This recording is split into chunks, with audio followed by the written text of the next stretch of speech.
हम बताते हैं अमृत भारत जो ट्रेन है जिसकी 30 तारीख को वहाँ से विधिवत प्रधानमंत्री नरेंद्र मोदी हरी झंडी दिखाकर उद्घाटन समारोह ट्रेन को आज एग्जैक्ट रवाना में हमारे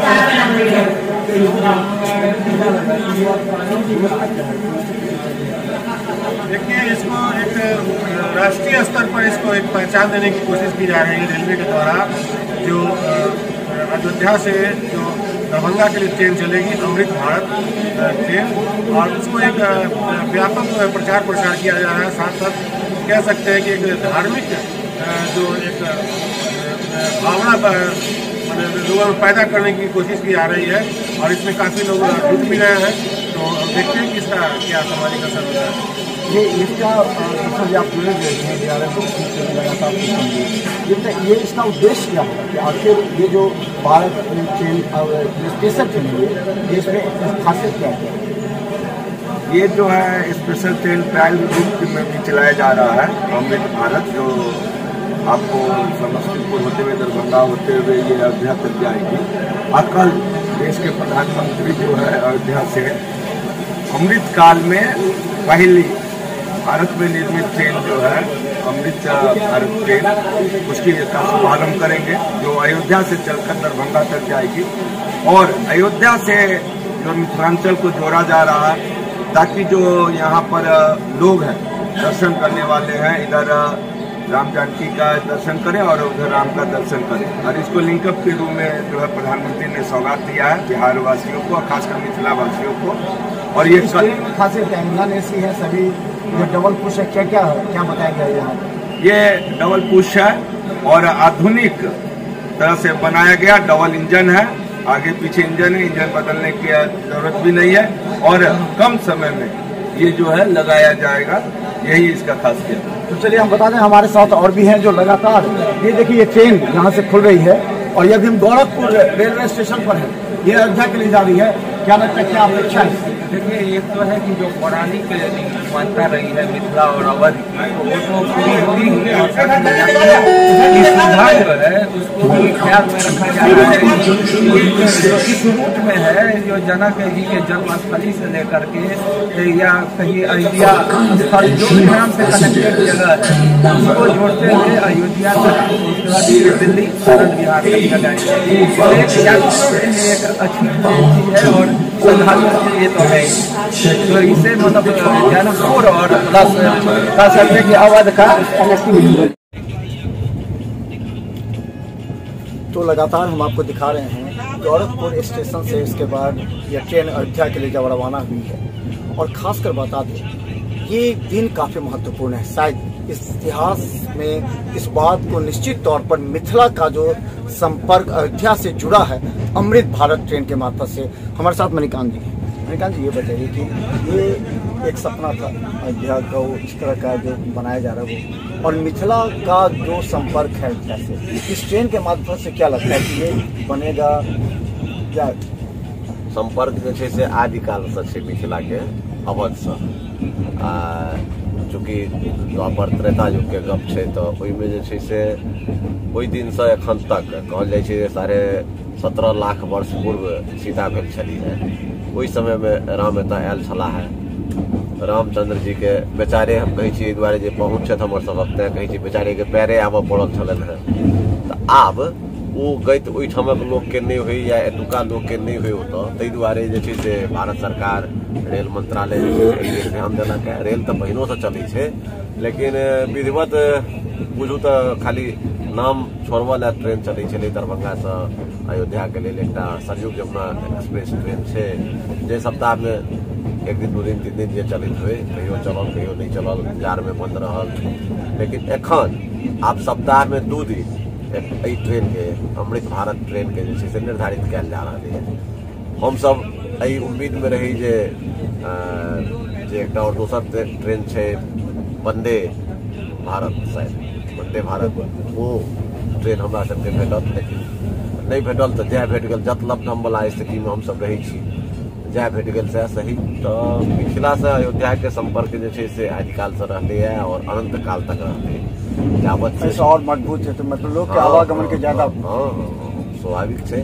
और चूँकि आवागमन और यातायात के एतेक सुविधा भ गेलै है, ताहि में अगर एखन तक नहीं छलैया ई साधन तो वह आश्चर्यक बात छलै। भऽ रहलै से आश्चर्यक बात नहीं है, नहीं छलै से आश्चर्यक बात है। और अहू से बढ़िया होय हम तो भारत सरकार से आग्रह करबै जे चूँकि दिल्ली तक जाए वाला ई ट्रेन है तो ई ट्रेन के वो सप्ताह में 2 दिन नहीं रह कर 7 दिन सुव्यवस्थित कर देथिन। क्या दरभंगा और मधुबनी या मिथिले से पलायन होइत रहलै और एहिठाम से लोग मजदूरी के लेल पलायन करै छथि, लोग पढ़य के लेल पलायन करै छथि, लोग नौकरी के लेल पलायन करै छथि। तो बाहर यह कारण है दरभंगा एयरपोर्ट से उड़ान योजना के अंतर्गत देश में सबसे महत्वपूर्ण एयरपोर्ट के रूप में भ गेलै और सबसे बेसी लाभ देवऽ वाला एयरपोर्ट भ गेलै। ओकर मुख्य कारण यह है कि एहिठामक लोग बाहर रहै छथि। तो हम आग्रह करबै भारत सरकार से जे ई ट्रेन जे छै से सप्ताह में 7 दिन चले। अच्छा विष्णु जी हमारे साथ ये अमृत भारत ट्रेन बहुत आशा और अपेक्षा है, क्या क्या सुविधा इसमें होगा और इससे किस तरह जुड़ेंगे लोग ज़्यादा? देखिए, जिस तरह से अमृत भारत एक्सप्रेस को इंट्रोड्यूस किया गया है अयोध्या और दरभंगा के बीच में, और इसका extended run Anand Vihar terminal तक होगा। बाईवीकली ट्रेन है, सप्ताह में 2 बार चलेगी। तो मिथिला के लोगों का अयोध्या से सीधा संपर्क हो पाएगा।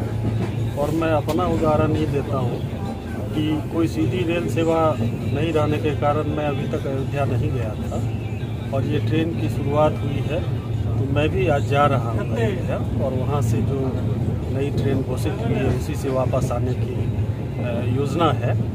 लेकिन एक छोटी सी कसक मन में है कि ये नॉन एसी ट्रेन है और ट्रेन में सुविधाएं तो बताई जा रही है, लेकिन मेरे हिसाब से वो सारी सुविधाएं अब जितनी नई अच्छी किस्म की ट्रेनें आ रही हैं उसमें LHB कोच होता है जिसमें आपको बहुत कम जर्किंग होता है, मोबाइल चार्जिंग पॉइंट है, मोबाइल होल्डर है, डबल इंजन है। तो डबल इंजन ठीक है, वो डेमो में भी है। ये सब उस ट्रेन का एक मतलब एक नए स्वरूप में उसको प्रस्तुत किया जा रहा है। लेकिन अयोध्या और मिथिला के बीच एसी ट्रेन भी होना चाहिए। और हम तो ये कहेंगे कि दरभंगा का जो एयरपोर्ट है हमारा, वो उड़ान योजना के अंतर्गत बहुत ही ज़्यादा सफल रहा है और देश के सर्वोच्च उड़ान एयरपोर्ट के में शुमार होता है। और अभी प्रधानमंत्री जी 30 तारीख को संभवतः अयोध्या में भी इंटरनेशनल एयरपोर्ट का उद्घाटन करने वाले हैं।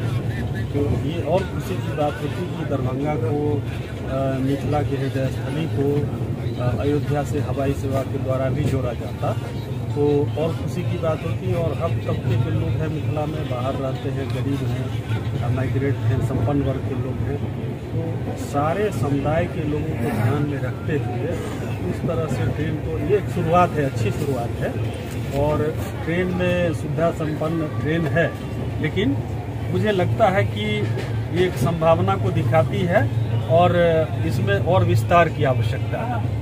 तो लगातार आप समस्तीपुर और दरभंगा के तमाम पत्रकार जो कि अयोध्या जा रहे हैं, और खासकर अयोध्या जाने का एक उद्देश्य ये है कि जो अमृत भारत जो ट्रेन है, जो सेवा 30 तारीख से प्रारंभ होगी, वो किस तरह जनता के हित में होगी, हर एक उन उपलब्धियों को, खामियों को। आप बता दें कि रास्ते के ट्रेन में लेकिन जाते हुए किस तरह सब एंजॉय कर रहे हैं, और खासकर ये तमाम पत्रकार जो एंजॉय कर रहे हैं, क्या लगता है कि कितना एंजॉय करते हुए जा रहे हैं आप अयोध्या? इंजॉय तो काफी हो रहा है, लेकिन एक पुरानी कहावत है कि जो रेल का जो लेट लतीफा का जो है उसका दंड हम लोग फिलहाल झेल रहे हैं। ये ट्रेन जो है सुबह 5 बजे तक पहुंच जाना चाहिए था अयोध्या, अभी दिन के 11 बजे हैं और अभी तक हम लोग रास्ते में ही भटक रहे हैं। कब पहुंचेंगे इस तरह का कोई जानकारी अभी तक क्या कहते हैं कोच अटेंडेंट के द्वारा हम लोगों को नहीं दिया गया। इसके लिए बहुत दुखी हैं हम लोग, लेकिन खुशी इस बात की है कि रामलला के जन्मस्थल पे जा रहे हैं, इस बात को लेकर काफी खुशी है। क्या सबका अपना अपना उद्देश्य होता है, आपके लिए सब कुछ बेहतर है।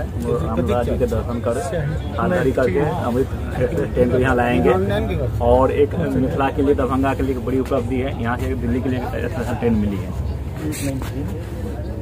हाँ, जैसा कि देख रहे हैं कि जा रहे हैं, लेकिन एक चीज है कि हम लोग रामलला की धरती पे जा रहे हैं। और कहा जाता है जब भी कोई तीर्थ करते हैं या तीर्थ का फल मिलता है कोई धाम की यात्रा करते हैं तो कष्ट होता है, और उसी कष्ट के कारण उसका फल मिलता है और सुखदायी होता है फल। तो हम लोग जाने में, रामलला की धरती पर जाने में जो कष्ट भी अगर कर रहे हैं तो निश्चित रूप से रामलला की कृपा से उसका फल सुखदायी ही होगा, और हमारे लिए, पूरे मिथिला के लिए सुखदायी होगा उसका फल। खासकर हम बता दें, ये काफी हर्ष का विषय और गौरव का विषय होता है, और ये गौरव का क्षण इसलिए है कि मिथिला का संपर्क वो अयोध्या से हो रहा है, जो कि ये आदिकाल से संपर्क है मिथिला और अयोध्या का। उसको इस जो हम कहें कि अमृत भारत ट्रेन के मार्फत से इसको किया जा रहा है। ये क्या लग रहा है, कितनी अपेक्षा है इस ट्रेन से? बहुत अपेक्षा है, चूंकि अभी तक जो है 60 सालों में कोई ऐसा ट्रेन नहीं दिया पुष्पुल, और ये अमृत भारत ट्रेन जो है सो सब लोगों के लिए अमृत साबित होगा। और कम से कम जो है सो माँ जानकी की धरती जो उपेक्षित पड़ी हुई थी आज तक जो है सो, अब उसका उद्धार होने वाला है। पर्यटक आएंगे और हम लोग बहुत खुश है। अयोध्या जा रहे हैं, ट्रेन का अपना शेड्यूल है, थोड़ी लेट का तिथि जरूर है, लेकिन हम लोग बहुत उत्साहित हैं। हम लोग रामलला का दर्शन करेंगे और फिर उसके बाद अमृत भारत ट्रेन से लौटने का भी प्रोग्राम है। हम लोग को अयोध्या स्टेशन जो ऐतिहासिक स्टेशन बना है, अंतर्राष्ट्रीय हवाई अड्डा वहाँ बना है, ये सारा श्रेय देश के प्रधानमंत्री को जाता है, और इसको लेकर के हम लोग काफ़ी उत्साहित है, खुश है। सारे लोग उनको धन्यवाद दे रहे हैं, साधु महात्मा से लेकर पत्रकार भी उनको धन्यवाद दे रहे हैं। बहुत बहुत धन्यवाद। तो हम आपको लगातार दिखाएंगे, कई ऐसे साधु संत भी हैं जो एक अपेक्षा हम क्या कहेंगे कि हम बिहार, तो हम बता दें कि खास साधु संत जो आ रहे हैं उनको एक चीज थोड़ा सा ये जानना, अमृत तो अमृत भारत ट्रेन को लेकर के जो लोगों की अपेक्षा है, वो अपेक्षा पूरे देश में और खासकर अयोध्या का जिस तरह लिंक किया जा रहा है सभी राज्यों से, कई ऐसे महत्वपूर्ण जिले हैं, लेकिन सीतामढ़ी और अयोध्या जो कि माँ जानकी का जो जगह है वहां से लेकर के अयोध्या को जोड़ने का जो एक प्रयास है उसे सभी सराह रहे हैं। लेकिन अब लोगों को अपेक्षा है कि ये जो अमृत भारत ट्रेन है वो कितना सफल होगा, इस पर लोगों को अभी संदेह है। लेकिन 30 तारीख को प्रधानमंत्री हरी झंडी दिखाकर जब रवाना करेंगे, पूरा देश तालियों की गड़गड़ाहट से गूंज उठेगा। देखते रहिए बिहार में टाइम्स, क्योंकि हम हमारा अपडेट